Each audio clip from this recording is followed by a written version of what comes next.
আসুন বন্ধুরা, ঋতধারা মনোরমা সাধু ইউটিউব চ্যানেলে আজ একটি নতুন গল্প শুনি। আজকের গল্পের নাম প্রতিভু। লিখেছেন বিখ্যাত লেখিকা প্রতিভা বসু। একদিন সন্ধ্যাবেলা এক ভদ্র মহিলা বেড়াতে এলেন আমাদের বাড়ি। মাথার চুল এত সাদা হয়ে গেছে যে প্রথমটাই চিনতে পারিনি। একটু পরেই ও আপনি বলে তাড়াতাড়ি আদর যত্ন করে বসালাম। কক্ষান্তরে গিয়ে চায়ের জল চাপাতে বলে মিষ্টি আনতে দিলাম। মহিলাটি বললেন, প্রায় 10 বছর বাদে না?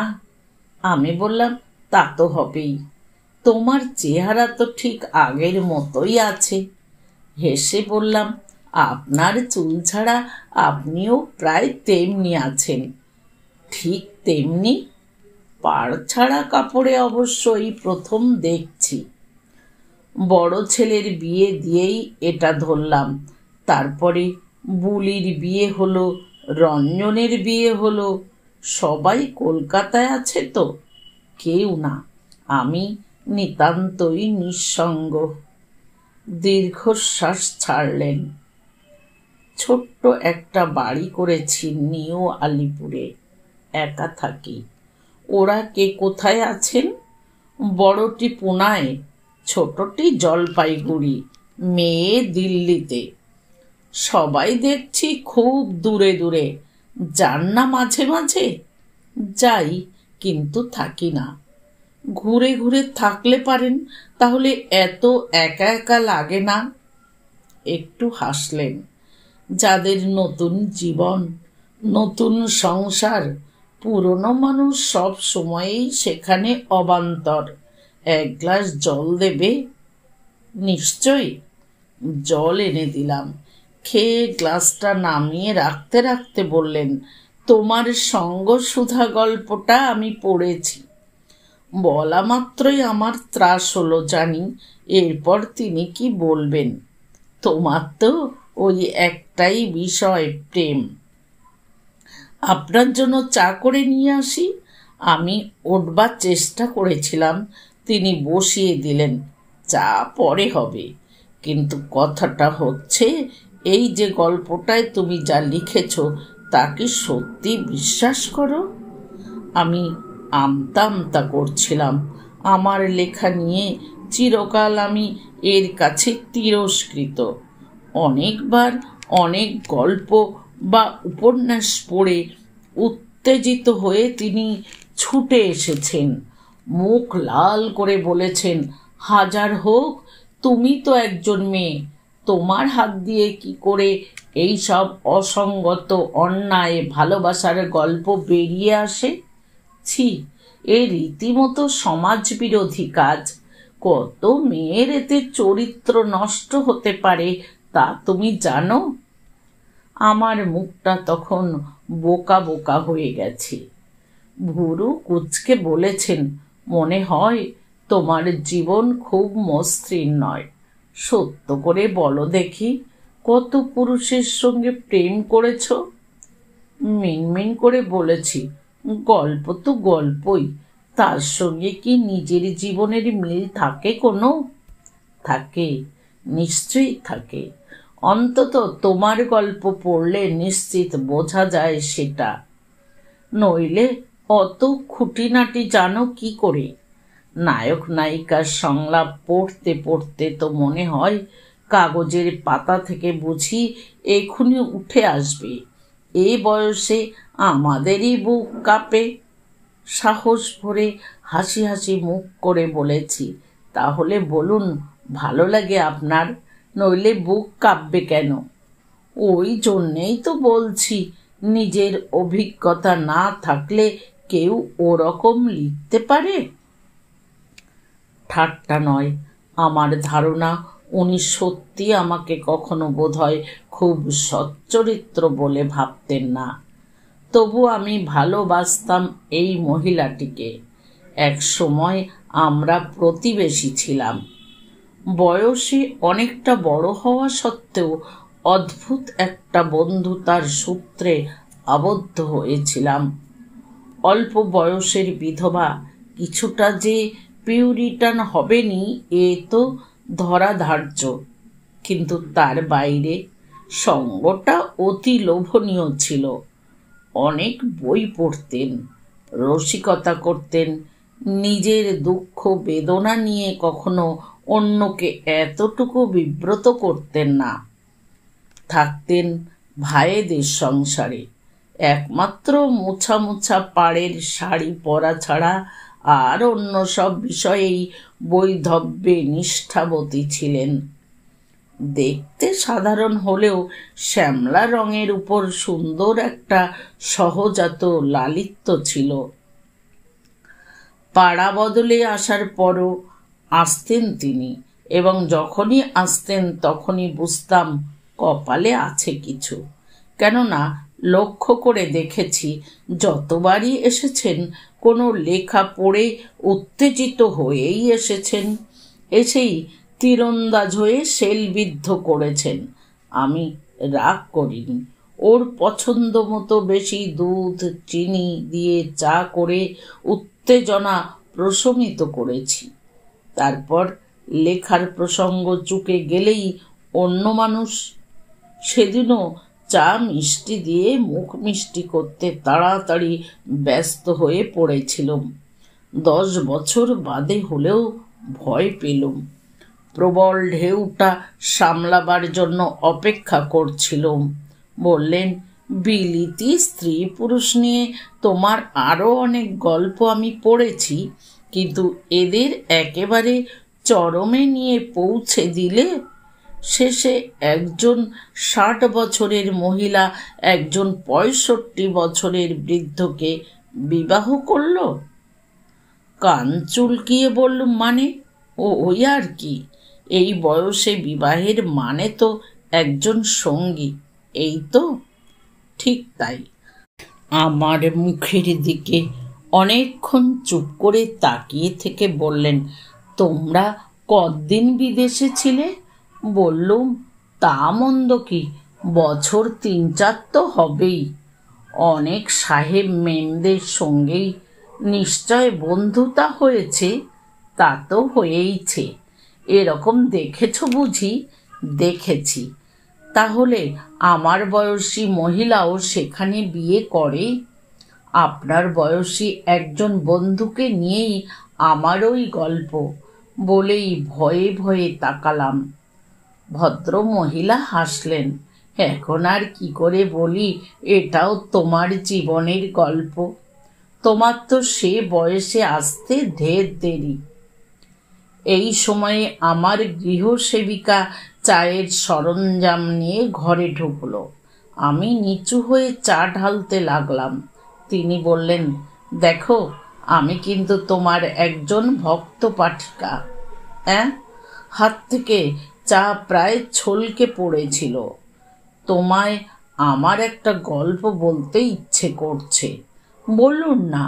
গল্পটা ব্যক্তিগত, শেষ বয়সের একটা স্বীকৃতি মাত্র।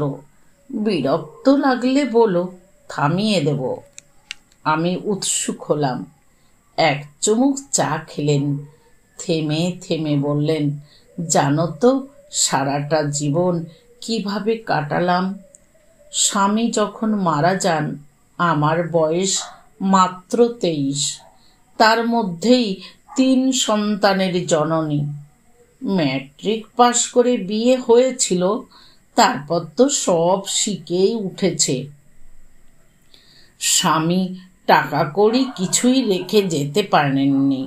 একটা লাইফ ইন্স্যুর করব ভাবছিলেন, ভগবান তার আগেই তুলে নিলেন। কাজেই শ্বশুর ভাসুর তৎক্ষণাৎ অলক্ষী বলে বাপের বাড়ি ঠেলে দিলেন।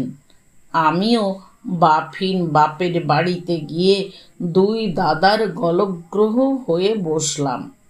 বলাই বাহুল্য, কেউ আমাকে আদর করে জায়গা দেয়নি। নিতান্ত ধাক্কা দিয়ে ফেলে দিতে পারেনি বলেই থাকতে দিয়েছে। খাওয়া বিষয়েও ঠিক তাই। আমার আর কি, আমি তো একটা বিধবা মানুষ। মায়ের ভাতের সঙ্গে দুটি ভাত আর কিছু সেদ্ধ, তার উপরে উপোস কাপাস তো লেগেই আছে। কিন্তু মুশকিল হতো বাচ্চাদের নিয়ে। তারা তো আর আমার মতো খিদে হজম করে থাকতে পারত না, কাঁদতো। ছোটটাকে বুকের দুধেই ক্ষুণ্ণিবৃত্তি করাতে চেষ্টা করতাম। বোটা টেনে ছিঁড়ে ফেলেও এতটা খাদ্য সে পেত না যাতে তার ওই ছোট্ট পেটটুকুও ভরানো যায়। আমি কারো দোষ দিচ্ছি না, সত্যি তো আমার পরিবার নেহাত ছোট নয়। 3টে বাচ্চা, একটা মা, 4টে পেট, ওরাই বা পারবেন কেন? সেজন্য আমি দিন রাত খাটতাম। ভাবতাম কাজের লোকটিকে তুলে দিলে সেটুকু তো ওদের সাশ্রয় হবে, তার মাইনেটা তো বাঁচবে, আর সে একা যা খেত তাতে আমাদের 4 জনের পেট ভরে যাবে। আমার বড় ছেলেটা তখন 5-এ পা দিয়েছে, মেয়েটা 3, আর ছোট ছেলে মাস 10-এর। কিন্তু তাতেও খুব সুরাহা হলো না। আমি কাউকেই খুশি করতে পারলাম না। অতিষ্ঠ হয়ে শেষে কাজের চেষ্টায় বেরুলাম। আমার মতো একজন যুবতী মেয়ের বেরুনো নিয়েও আপত্তি উঠেছিল, সেটা আমি মানিনি, কেননা মানবার কোনো উপায়ই ছিল না। স্কুলেই ঘুরতাম। আমাদের সময়ে ভদ্র মেয়েদের ওই একটা পেশাই মাত্র ছিল। আমি সেখানে একটা আয়ার কাজের জন্য চেষ্টা করেছিলাম, হয়নি। একদিন দৈবাৎ একজন লাইফ ইন্স্যুরেন্সের ভদ্রলোকের সঙ্গে দেখা হয়ে গেল। এই ভদ্রলোকই আমার স্বামীকে ইন্স্যুর করতে উদ্বুদ্ধ করেছিলেন। আমার দুঃখ দৈন্য দেখে, সব শুনে উনি আমাকে ওদের কোম্পানিতে এজেন্ট হবার পরামর্শ দিলেন। সেই এজেন্সি নিয়ে পরিচিত, অর্ধপরিচিত, অপরিচিত, আত্মীয়, কুটুম্ব, বন্ধু বান্ধব কোনো দরজাতেই ধর্ণা দিতে বাকি রাখিনি।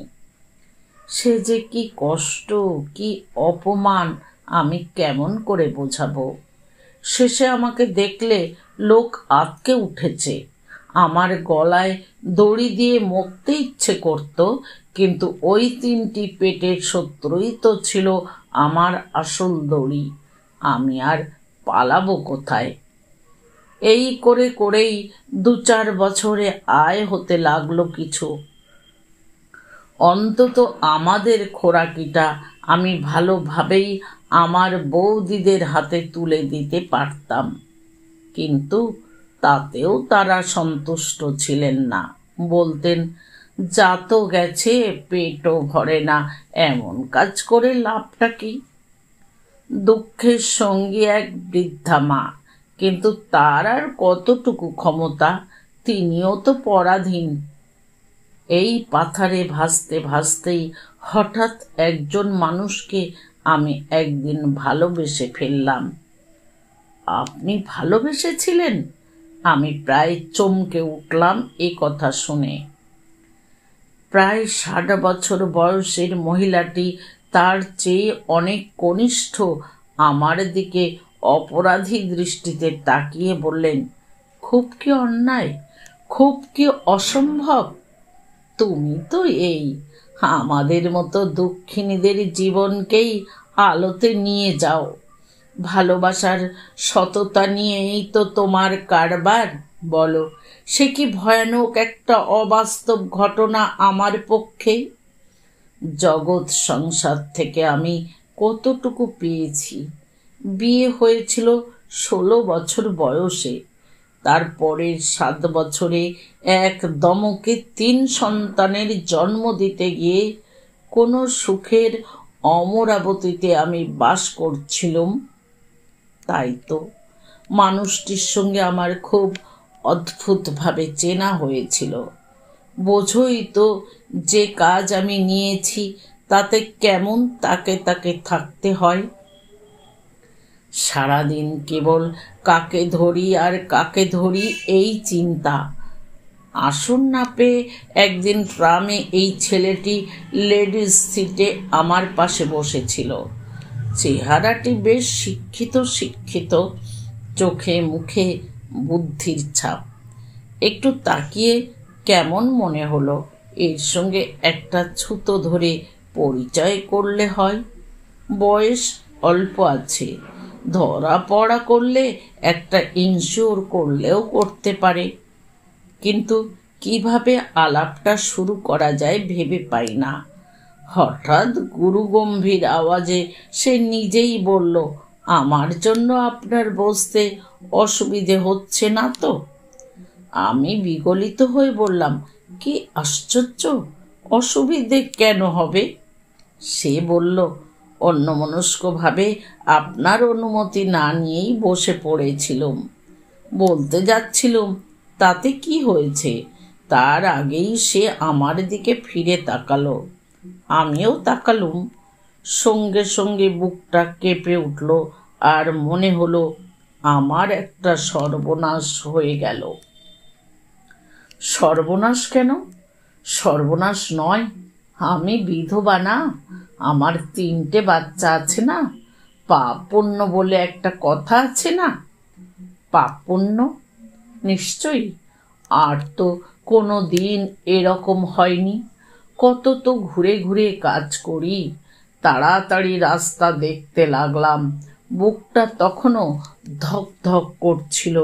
সেই আমার জীবনে প্রথম প্রেম অথবা প্রথম পাপ। আমি হেসে বললাম, পাপ তো নয়ই, প্রথম প্রেমও নয়।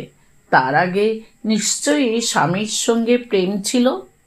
তাহা ছিল, তিনিও হাসলেন। তবে সে ছিল জুটিয়ে দেওয়া প্রেম। অবশ্য তাও কম খাঁটি ছিল না। আমার স্বামীকে আমার খুব ভালো লেগেছিল, কিন্তু তার মধ্যে তো কোনো বাধা বিরোধ ছিল না। আমার ধর্মই ছিল তাকে ভালোবাসা। প্রকৃতপক্ষে এই ধরনের মিলন একটা বাধ্যতামূলক ঘটনা মাত্র। ওই বয়সে স্ত্রী পুরুষ মিলিত হলে শরীর তো আগুন ধরবেই। অন্তত কয়েকদিন পর্যন্ত সে আগুনের তাপ ঊর্ধ্বমুখী থাকবেই। সেখানে মনের চেয়ে দেহের প্রশ্নই বেশি। আর তারপরে দুটো মানুষের স্বার্থ সংঘাত, সন্তান, একত্র বসবাস, সবটা মিলিয়ে এমন একটা আলাদা জগৎ তৈরি হয়ে যায় যে সেটা প্রায় অবিচ্ছেদ্য হয়ে ওঠে। বলো ঠিক কি না? আমি মনে মনে অতীতের সেই সূচি বায়ুগ্রস্তা বিধবাটির সঙ্গে এই মহিলাটিকে মেলাবার চেষ্টা করতে করতে বলি, একদিক থেকে সে তো ঠিকই। তিনি চশমার কাচ মুছলেন, চা শেষ করলেন, বসবার ভঙ্গি বদলে নিয়ে বললেন, আসলে ভবিতব্য কেউ ঠেকাতে পারে না। মানুষের সাধ্য আর ভগবানের সাধ্য তো এক নয়। তিনি যা করেন তা হতেই হয়।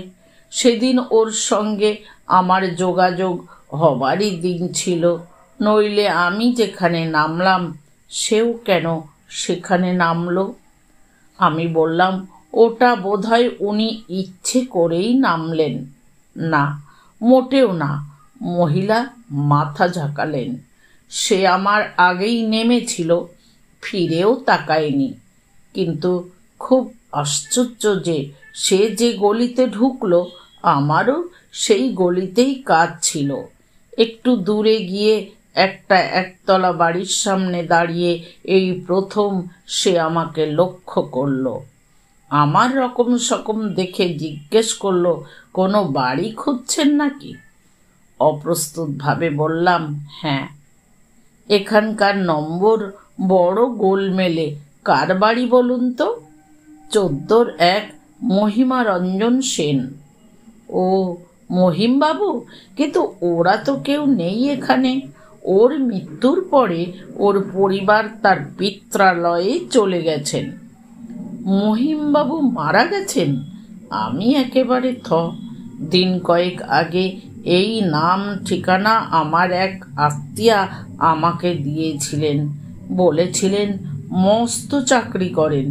নিজের দুঃখ দুর্দশার কথা বলে যদি তেমন ধরে পড়তে পারো, বেশ মোটা রকম ইনসিওর করবেন দেখো।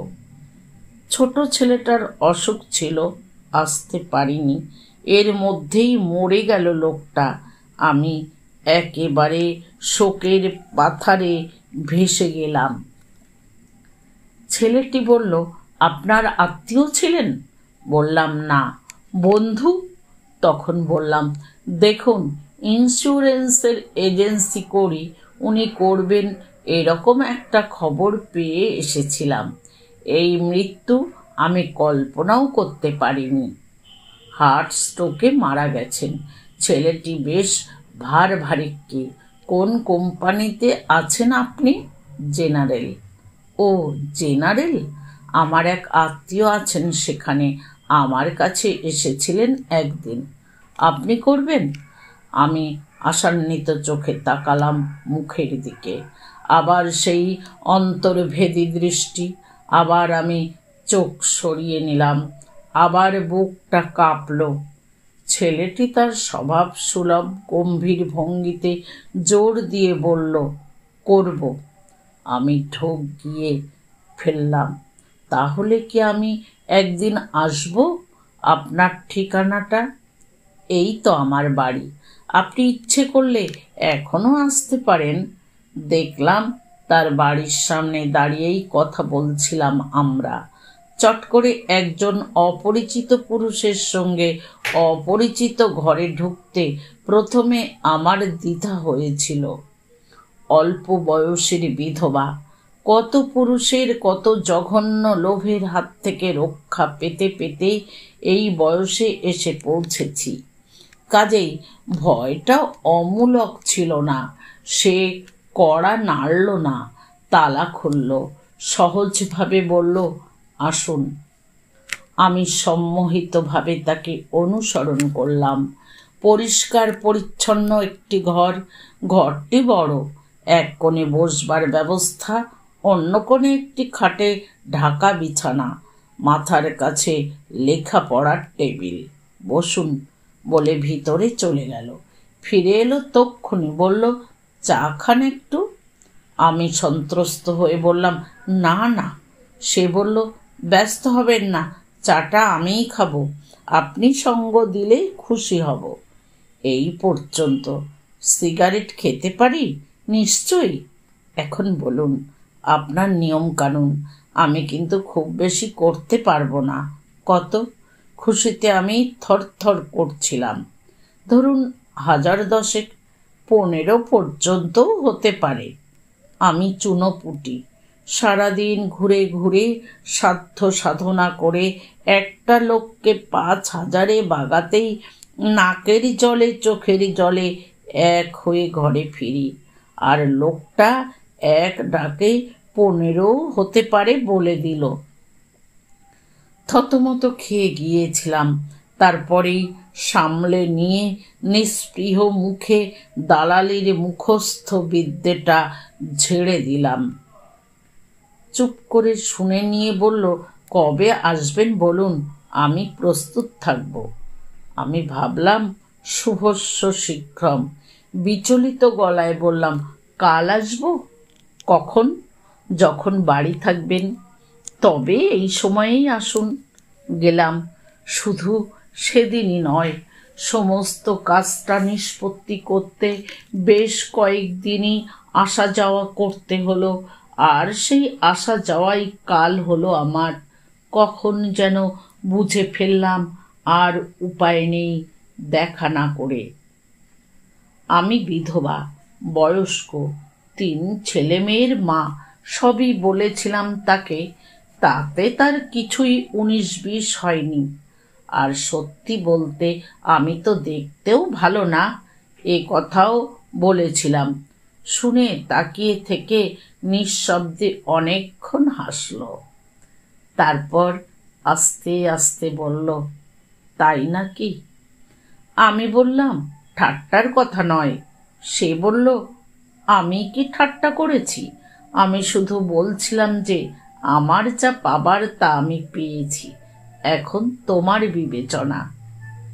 বিবেচনা মানে কি জানো? বিবাহ। আসলে সেই সময়ে বড় অশান্তিতে ছিলাম। বাড়িতে সব সময় ঝগড়াঝাঁটি চলছিল। ভাইয়ে ভাইয়ে বোন ছিল না, বউয়ে বউয়ে নিত্য কলহ। আর আমি তো একটা জগদ্দল পাথর সকলের কাছে। যদিও সেই সময়ে আমার উপার্জন বেশ ভালোর দিকে যাচ্ছিল, আমি ভালো টাকাই দিচ্ছিলাম, তবু আমার ছেলে মেয়েকে ওরা দেখতে পারত না, আপদ বালাই ছাড়া ভাবত না। দুঃখের কথা কি বলবো, নিজের ছেলে মেয়েদের সঙ্গে খাওয়া দাওয়া সব কিছুতেই এত তফাৎ করত যে প্রায়ই মনে হতো বস্তিতে গিয়ে আমি থাকি, তবু এদের সঙ্গে নয়। আর মাকে তো একটা মনুষ্য হিসেবেই জ্ঞান করত না। এইসব শুনেছিল বলেই বিয়ের প্রস্তাবটা দিয়েছিল। বলেছিল, ওই নোংরার মধ্যে থেকো না, কষ্টের মধ্যে থেকো না, আমার কাছে তোমার নিজের সংসারে চলে এসো। ছেলে মেয়ের সব দায় দায়িত্ব আমার। বলো তো, প্রতিজ্ঞা করতে পারি যে তাদের নিয়ে কখনোই তোমার কাছে আমি কোনো বেদনার কারণ হব না, বরং বিনা চিন্তায় বিনা খরচে 3টি বড় বড় সন্তানের পিতা হব। ভাবতে আমার ভালোই লাগছে। আমি ছেলেপুলে ভালোবাসি। ততদিনে আমাদের বয়স আরও 2 বছর এগিয়ে এসেছে। আমি বললাম, কেন তুমি এতদিন বিয়ে করনি? তবে তো এই বিপদ তোমার হতো না। সিগারেটে ধোয়া রিং তুলতে তুলতে বলল, যখন দেখা হয়েছিল 33 পূর্ণ করেছিলাম। খুব কি বেশি দেরি করেছি? তাছাড়া যাকে চাই তাকে পাবো তবে তো বিয়ে। আমি কেঁদে ফেললাম। শেষে কি এই তোমার পাওয়া? মাথায় হাত রেখে বলল, পরিপূর্ণ পাওয়া। একটা কলেজে পড়াতো সে। মা বাবা ছিল না, কিন্তু তাদের রেখে যাওয়া কিছু অর্থবিত্ত ছিল। আর ছিল একটি পঙ্গু বোন। ছোটবেলায় পোলিও হয়ে তার পা দুটি অকেজো হয়ে যায়। সারাদিন শুয়ে থাকতে হতো তাকে। এই দাদাই লেখাপড়া শিখিয়ে, গান শিখিয়ে এক ধরনের সহনীয় করে রেখেছিল তার জীবন। যে বাড়িটিতে থাকতো, নিজেদেরই বাড়ি, পিছনের অংশটায় এক গরিব আত্মীয় প্রায় বিনা ভাড়ায় ছিল। সামনের 2খানা ঘরের একখানাতে সে নিজে, অন্যটিতে তার বোন। এই প্রেম আমি অতি সাবধানে লুকিয়ে রেখেছিলাম। নিজেকে সব সময়েই কঠিন শাসনে বেঁধে রেখেছিলাম। কিন্তু বিয়ের প্রস্তাবের পরে আমার মনে হলো লাথি ঝাঁটা খেয়ে পড়ে আছি কিসের আশায়? কি আমি আর পাবো এই সমাজ থেকে? ভাইয়েরাই বা কি দেবে যার বিনিময়ে এই সম্মান আমি প্রত্যাখ্যান করব? কিন্তু ছেলে মেয়েদের দিকে তাকিয়ে বুক হেম হয়ে যায়। ততদিনে তারা তো বেশ বড় হয়ে উঠেছে। 5 বছরের ছেলে 12তে পা দিয়েছে, 3 বছরের শিশু 10 বছরের বালিকা, ছোটটি পর্যন্ত 7। এরই মধ্যে কি করে যেন উড়ে উড়ে এই খবরটা পৌঁছে গেল আত্মীয় পরিজনদের কানে। দাদা বৌদিরাও শুনলেন, মার কানেও গেল। দপ করে জ্বলে উঠল আগুন, আর সেই আগুন আমাকে জ্বালিয়ে পুড়িয়ে ছারখার করে দিল। 2টি বালক বালিকাই জ্বালালো সবচেয়ে বেশি। রাত্রিবেলা একা হয়ে চোখ বড় বড় করে বলল, মা, মামিরা বলেছে তুমি নাকি আমাদের ফেলে রেখে একটা লোকের সঙ্গে কোথায় চলে যাবে। এ কথা শুনে আমার আপাদ মস্তক থরথরিয়ে কেঁপে উঠল। বড় বড় নিঃশ্বাস ফেলতে ফেলতে বললাম, মামিরা বলেছে। ছোট ছেলেটা শুয়েছিল, ফট করে উঠে বসল। কচি কচি ঘুম গলায় বললে, বড় মামি বলেছে তার নাম নাগর। কি বলবো তোমাকে, সারা রাত আমি আর ঘুমোলাম না। পরের দিন ভোর না হতে উঠেই বেরিয়ে পড়লাম। ফিরলাম একেবারে বাড়ি ঠিক করে। বাড়ি মানে টালিগঞ্জ বস্তিপাড়ায় একটা ঘর, ভাড়া 15 টাকা। মাকে বললাম, মা, আমি আর দাদাদের সঙ্গে থাকবো না, তুমি কি আমার সঙ্গে যাবে? মা কি খুঁজছিলেন, ভুরু কুঁচকে বললেন, কেন, এখানে থাকলে বুঝি ইচ্ছে মতো জীবন যাপন করা যায় না? মার কাছে এই জবাব আমি আশা করিনি। চুপ করে থেকে বললাম, এখানে যে কি সুখে আছি তা তো তুমি জানো, কিন্তু নিজের জীবন যেভাবেই কাটুক, যাদের জন্য উদয় আস্ত রোজগারের ধান্দায় আমার জীব বেরিয়ে যাচ্ছে, যাদের মানুষ করে তোলবার আশায় আমি নিজেকে বিকিয়ে দিয়েছি, তাদের জন্য সরে যাওয়া দরকার। এবার মা যা খুঁজছিলেন তা পেয়েছেন, একটা পঞ্জিকা।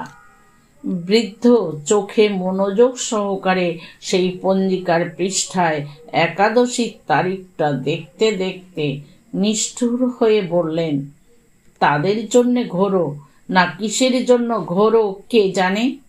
মেয়ে মানুষের চরিত্রই হলো আসল, সেই চরিত্রই যার খোয়া গেছে তার আর ছেলেপুলের কথা ভাববার দরকার কি? স্তম্ভিত হয়ে দাঁড়িয়ে থেকে নিজের ঘরে চলে এলাম। গুছিয়ে নিলাম জিনিসপত্র। খেলাম না, স্নান করলাম না, চলে এলাম ট্যাক্সি ডেকে। মা ভাইদের সঙ্গেও ওই শেষ, রমেনের সঙ্গেও ওই শেষ। কার সঙ্গে? আমি কুচকোনো চোখে তাকালাম। তিনি শান্ত গলায় বললেন, ওর নাম রমেন। সে আমি বুঝেছি, কিন্তু ওর সঙ্গেও শেষ কেন? তাছাড়া উপায় কি বলো? আমার ছেলে মেয়েদের জীবন নিশ্চয়ই আমার জীবনের চেয়ে অনেক বেশি মূল্যবান। তাদের মনে এক ফোঁটা কালিও আমি ঢালতে পারি না, কিন্তু উনি তো ওদের সব ভারী গ্রহণ করতে চেয়েছিলেন। সে চাইতে পারে, কিন্তু ওরা যে ওকে কিভাবে গ্রহণ করবে তা তো আমি জানি না। তাই অনন্যচিত্ত হয়ে ওদের মানুষ করার চেষ্টায় নিজেকে উৎসর্গ করে কঠিন শৃঙ্খলে বেঁধে ফেললাম। আমার ঠিকানা আর কে জানে? কে আমাকে খুঁজে পাবে এত বড় একটা শহরে? পরিজনদের সঙ্গে এই বিদ্রোহটা করতে পেরে আমি সুখী হয়েছিলাম। আমার ছেলে মেয়েরাও সুখী হয়েছিল। একটা নিরাপদ স্বাধীন জীবনের স্বাদ পেয়ে, ভালো স্কুলে ভর্তি হয়ে, ভালো মাস্টারের শিক্ষা পেয়ে ওরা বেশ যোগ্য হয়ে উঠতে লাগলো। লেখাপড়ায় কেউ খারাপ ছিল না। সময় মতো সবাই ভালোভাবে পাস টাস করে চাকরিতেও ঢুকলো, বিয়েও করলো। আর কাজ ফুরিয়ে আমিও একা হয়ে গেলাম। এখন শুধু ঘাটের আশায় বসে থাকা। কথা শেষ করে আমার দিকে তাকালেন ভদ্র মহিলা। আমি বললাম, মা ভাইদের সঙ্গে বিচ্ছিন্ন হয়েছিলেন, সে তো উচিত কাজই করেছিলেন। ছেলে মেয়েদের সুশিক্ষা ছাড়া আপনার নিজেরও একটা আত্মসম্মানের দায় ছিল, কিন্তু ওই ভদ্রলোককে কেন আপনি কষ্ট দিলেন? মহিলা ঠোঁটে জিভ বুলোলেন, কেশে নিয়ে বললেন, তাকে কতটা কষ্ট দিয়েছিলাম তা তো জানি না।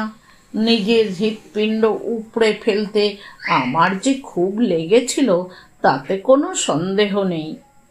ওই তো একজন মাত্রই ছিল যার কাছে আমি চোর জোচ্চোরের মতো ছাপ মারা বিধবা নামের একটা দাগি আসামি ছিলাম না। দীর্ঘশ্বাস ফেললেন। সে সব কিছু উড়িয়ে দিয়ে বলতো, যারা তোমাকে তোমার চরিত্র নিয়ে নির্যাতন করে, তাদের তুমি বুঝিয়ে দিও চরিত্রের অর্থ কেবল ওই একটি কিছুতেই সীমাবদ্ধ নয়, এবং ভালোবাসা জিনিসটা কোনো অর্থেই পাপাচরণ হতে পারে না। তুমি তো কাউকে ঠকাচ্ছ না, বঞ্চিত করছো না, এর মধ্যে হিংসা, স্বার্থপরতা, কুৎসিতা, মিথ্যা কিছুই নেই। শুধু নিজের দুঃখময় জীবনের একটা ছেদ টানার চেষ্টা, অপমান, অসম্মানের হাত থেকে নিস্তার পাওয়া। তোমার স্বামী মারা গেছেন, সেটা তো তোমার অপরাধ নয়। তোমাকে থান পড়িয়ে মাথা মুড়িয়ে খেতে না দিয়ে কি লাভ হবে? উনি কি বেঁচে উঠবেন তাতে, নাকি তুমি তাকে খুন করেছ যে এই শাস্তি বিধান? তাছাড়া যারা তোমাকে একটা বোঝা ছাড়া আর কিছু ভাবেন না, তাদের উপর নিজেকে চাপিয়েই বা রেখেছ কেন? আলাদা হয়ে যাও না।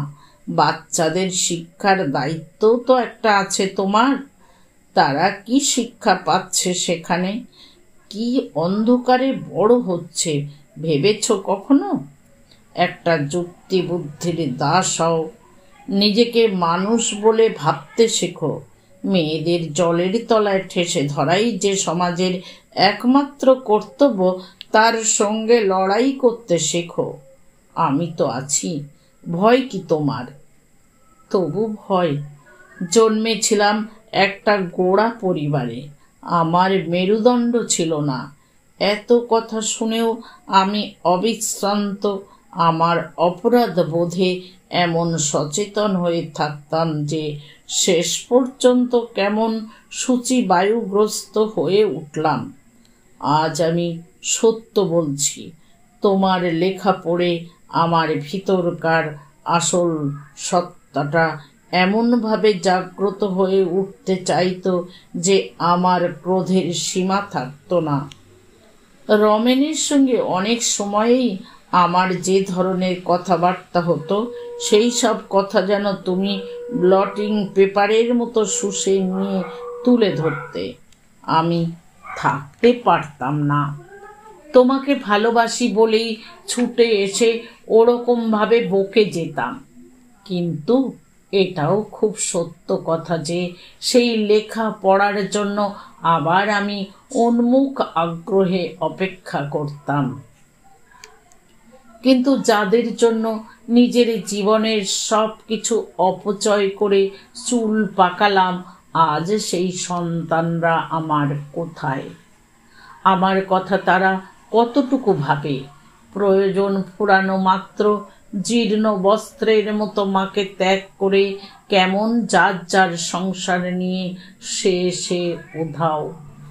আমার কি মনে হয় জানো, ওই যে ছেলেবেলায় তার মামিরা আমার বিরুদ্ধে তাদের মনে এক অবিশ্বাসের বীজ বুনে দিয়েছিল, সেই কণ্টক প্রত্যক্ষে না হোক পরোক্ষে বিধেই ছিল শেষ পর্যন্ত। নইলে মানুষ হওয়া মাত্রই এমন পাখির মতো উড়ে গেল কেন?